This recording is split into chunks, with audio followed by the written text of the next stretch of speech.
How to add multiple photos and videos on Snapchat story.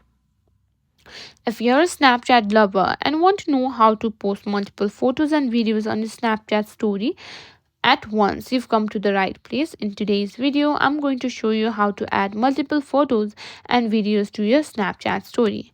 First, open your Snapchat app. Make sure you're logged in and the main screen where you can take photos or video. Now, to add multiple photos or videos, you can swipe to the camera or tap on your profile icon at the top left corner to access your Snapchat profile. Now, to add multiple photos to your stories, tap the snap icon at the bottom of the screen to take a picture.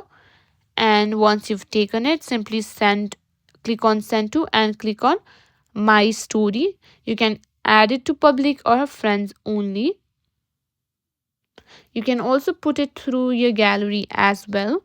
Just go to your gallery like this and simply click on send to, and again go to my stories or my stories friends only.